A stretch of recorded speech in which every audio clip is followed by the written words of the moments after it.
Turquoise water and white sand beaches, misty mountain towns with cave adventures, and busy, bustling cities. The Philippines has it all.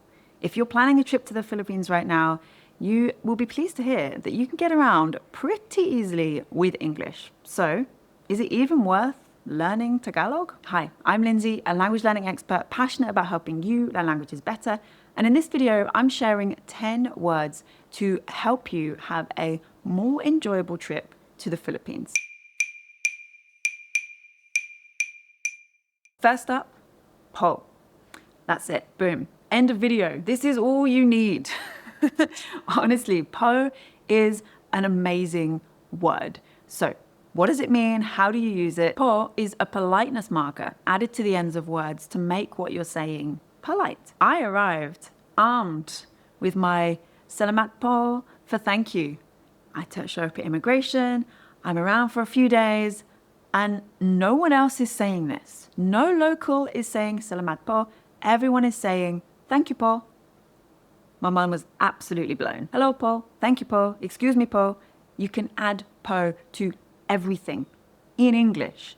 So it instantly just shows that bit more respect. It shows that you're not just an ignorant tourist. You are here to learn a little bit more about the place. It is your first word, your most essential word in the Philippines. Speaking of English, you'll also spot some really cool examples of Filipino English when you're out and about that make sense, but are like new words in that order to you as a sort of outsider English brain.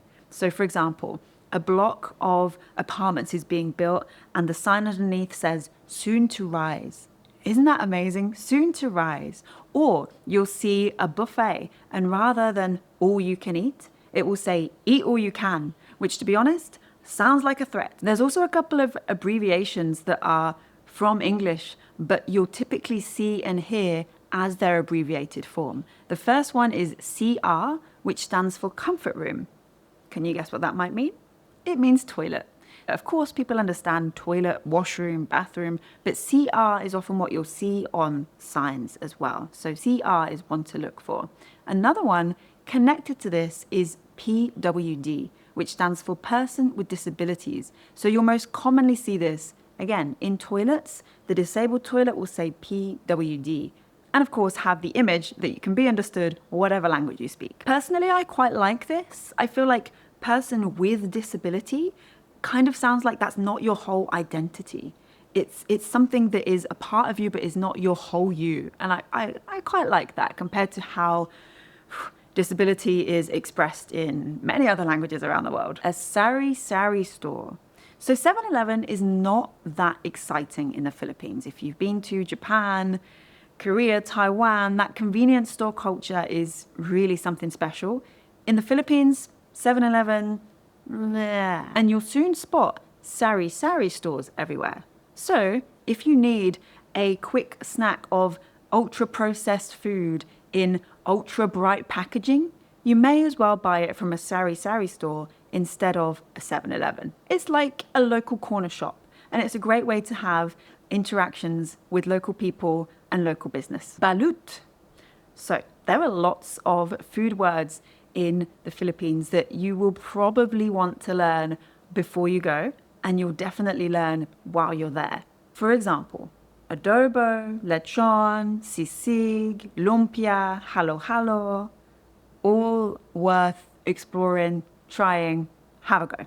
But sometimes the word to learn is the food that you want the least. And I imagine for lots of people that would be balut. Balut is a fertilized duck egg that's about 2 to 3 weeks old. So the embryo is slightly bigger than your standard egg, which means it's a bit more chick-like. As for some of those other words that may be more appealing to most tastes, adobo, this is a soy sauce, vinegar, bay leaf, peppercorn marinated meat, often chicken or pork, unless you can find a veggie version, in which case you may get a tofu adobo. Lechon is a spit-roasted pig, very common in Cebu, but beloved across the whole country. I have also seen a veggie version of this too, interestingly enough. Sisig, traditionally, this is made from pig's face, ears, liver, all chopped up and mixed together. often nowadays you'll get different types like tuna or tofu. Lumpia are basically fried spring rolls. Typically they're vegetable, but you may get chicken. So if you don't eat meat, just ask, is this a vegetable lumpia? Just to make sure. Maybe throw a po on the end of that question as well to be extra polite. Ube is one you may have heard of. This is purple yam that has been creeping its way onto Western menus. Ube latte, ube ice cream. But ube is an absolute staple in the Philippines. It's used for desserts and drinks, and it makes everything bright purple, so you really can't miss it. And one thing that ube is in is halo-halo. Literally that means mix, and this is the quintessential Filipino dessert. It is very much a mix of everything. You get crushed ice, beans, fruit, jelly cubes, ube jam, ice cream, leche flan. Very refreshing on a hot day, which is most days in the Philippines. Next up is sarap. Sarap means delicious. This is a word that I really like to learn in a language where I go somewhere new, because it's something that you'll always say, and it's something that always gets a smile. So typically I learn hello, thank you, delicious. They're my top 3.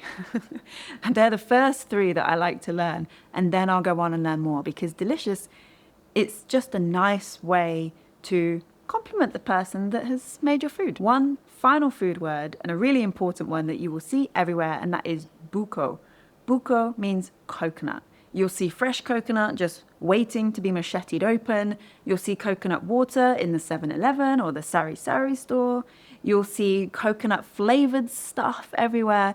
Buko is a really popular flavor. And now, moving on from food, Moma. If you've traveled in other parts of Asia, you may have come across betel nut, which is that sort of mild stimulant nut that people chew in the little green leaf and turns people's mouths and spit bright red. Not something I would recommend trying. I never have. It's along the same lines as balut for me, but it is a word that's worth knowing, because you'll probably see it around on signs like this that are completely in English, except for that one word, Moma. I love this sign. Next up, Barangay. If you've been busy planning your trip already, you may have discovered that Manila is a city of cities. Well, the Philippines is a country of cities of barangays. Barangay is a word that you'll come across, perhaps abbreviated to BRGY. Basically, it just refers to the smallest administrative region. Depending on where you live, it might be translated as neighborhood, district, barrio, village, that kind of thing. It's just one worth knowing when you're navigating, as there are over 42,000 of them. So don't get confused when you see barangay for every town name. And finally, one more word for transport, and that is Bangka. The Philippines is a country of over 7,000 islands, so chances are at some point you will be on a boat. Obviously, ferries and planes do longer journeys, but if you're taking a snorkeling trip, for example, you'll probably be on a Bangka boat. Basically, it's a long, thin boat with seats inside, and either side you have 2, what Wikipedia tells me is called an outrigger. So it looks like it's got extra flotation. Like, you feel very safe, like you're not going to tip.